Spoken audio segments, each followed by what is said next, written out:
ఏపీలో ప్రత్యేక ఓటర్ల జాబితా సవరణ ప్రక్రియలో కీలక దశ పూర్తయింది. వచ్చే నెల 4న అన్ని రాజకీయ పార్టీలతో ఈసీ భేటీ కానుంది. ఆయా రాజకీయ పార్టీలకు సాఫ్ట్ కాపీ ఇస్తారు.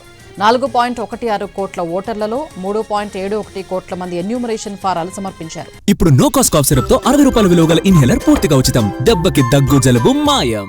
89.22% ఓటర్ల నుంచి ఎన్యూమరేషన్ ఫారాలు సేకరించారు. 15.22 లక్షల మంది మృతులుగా గుర్తించారు. 22.30 లక్షల మంది శాశ్వతంగా మారినట్లు లేదా గైర్హాజరైనట్లు గుర్తించారు. 7.37 లక్షల మంది డూప్లికేట్ ఓటర్లుగా ఫైండ్ అవుట్ చేశారు. జూలై 31 నుంచి ఆగస్టు 30 వరకు క్లెయిమ్స్, అభ్యంతరాలకు అవకాశం ఇచ్చారు. ఫారం 6 ద్వారా అర్హులైన ఓటర్లు మళ్లీ నమోదు చేసుకునే అవకాశం ఉంది.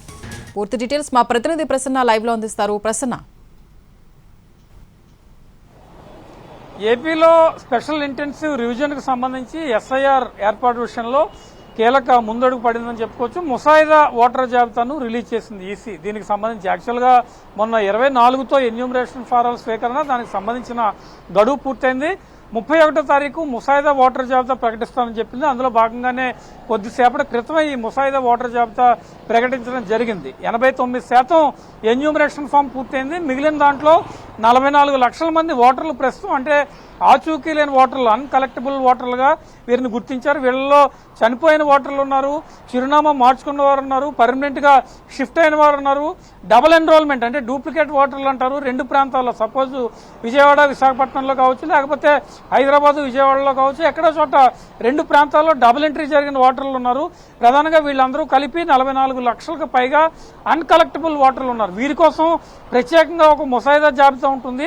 అదేవిధంగా ఈ 89% ఎవరైతే ఎన్యూమరేషన్ ఫామ్స్ ఇచ్చారో వాళ్లకు సంబంధించి ముసాయిదా జాబితా, ఈ 2 జాబితాలు కొద్దిసేపటి క్రితమే విడుదలయ్యాయి. ఇవన్నీ కూడా సాయంత్రానికి అందుబాటులో వస్తాయి.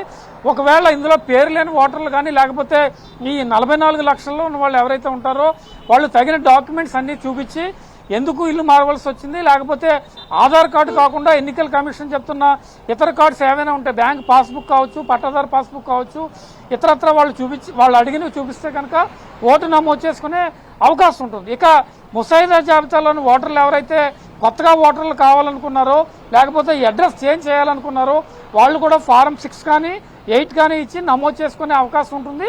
ఈ ప్రక్రియ అంతా కూడా ఆగస్ట్ ఎండింగ్ వరకు, అంటే ఇవాళ July 31 last working day, August 30 వరకు కూడా ఈ ప్రక్రియకు ఒక నెల రోజుల పాటు వాళ్ళు క్లెయిమ్లకి, అభ్యంతరాలకి టైం ఇచ్చింది. సెప్టెంబర్ ఎండింగ్ వరకు, అంటే సెప్టెంబర్ 28 వరకు ఇవన్నీ పరిశీలించిన తర్వాత అక్టోబర్ 3వ తారీఖు ఫైనల్గా తుది ఓటర్ జాబితా విడుదల చేయడానికి ఈసీ రెడీ అవుతున్న పరిస్థితి కనిపిస్తుంది. ఆంధ్రప్రదేశ్లో స్పెషల్ ఇంటెన్సివ్ రివిజన్ ప్రక్రియ జూన్ 14 నుంచి మొదలైంది. జూలై 14 వరకు కూడా నెల రోజుల పాటు బిఎల్ఓలు ఇంటింటికి తిరిగి ఎన్యూమరేషన్ ఫామ్స్ అందించారు. తర్వాత మళ్ళీ 10 రోజులు పొడిగించడంతో అది జూలై 24 కట్ ఆఫ్ డేట్ పెట్టుకున్నారు. జూలై 31 ముసాయిదా ఓటర్ జాబితా, అంటే దాదాపు ఆంధ్రప్రదేశ్లో ఉన్న 4 కోట్లకు పైగా ఉన్న ఓటర్లలో, 4,70,00,000 పైగా ఉన్న ఓటర్లలో 89% ఎన్యూమరేషన్ పూర్తయింది. దానికి సంబంధించి ముసాయిదా జాబితా 89%తో విడుదలైందని మనం చెప్పుకోవచ్చు. ఏదైనా చిన్న చిన్న మార్పులు కానీ, అడ్రస్ మార్పులు కానీ, లేకపోతే కొత్తగా ఎవరైనా నమోదు కావాల్సిన వాళ్ళు ఉంటే కనుక వాటికి కూడా అవకాశం కల్పించింది.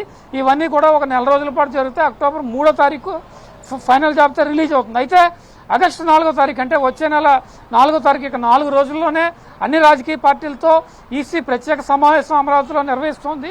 సాఫ్ట్ కాపీలు, అంటే ఈ ముసాయిదా ఓటర్ జాబితాకు సంబంధించిన సాఫ్ట్ కాపీలు ఏదైతే ఉన్నాయో అవన్నీ కూడా ఆ రాజకీయ పార్టీలకు అందిస్తుంది.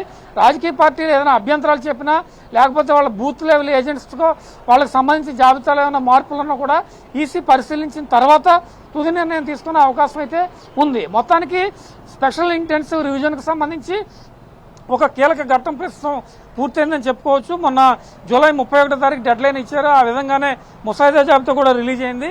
అక్టోబర్లో ఫైనల్ జాబితా రిలీజ్ అవుతుంది. కాబట్టి ఎవరైనా ఇంకా ఎన్రోల్మెంట్ చేసుకోవాల్సిన కొత్త ఓటర్లు ఉన్నా, అడ్రస్ మారే వాళ్ళు ఉన్నా, లేకపోతే ఆచూకీ లేని 44 లక్షల్లో ఎవరైనా తమ పేరు నమోదు చేసుకోవాలనుకుంటే కనుక కన్సర్న్ డాక్యుమెంట్ ఇచ్చి నమోదు చేసుకోవచ్చు. అప్పటికీ కూడా ఈసీ 2002 ఓటర్ జాబితాలో కనుక మ్యాపింగ్ అవ్వకపోతే కొంతమందికి నోటీసులు ఇస్తుంది. నోటీసులు ఇచ్చిన తర్వాత దానికి గల కారణాలు చూపించి 2002 ఓటర్ జాబితాలో పేరు ఉండాలి, లేకపోతే వాళ్ళ తల్లిదండ్రుల పేరు కానీ ఇతరత్ర రిలేషన్ ఎవరి పేరున్నా కూడా నమోదు చేసుకోవడానికి అవకాశం ఇస్తుంది. మొత్తానికి అక్టోబర్ 3 ఫైనల్ జాబితా రిలీజ్ చేయడానికి ఈసీ కసరత్తు చేస్తోందని మనం చెప్పుకోవచ్చు.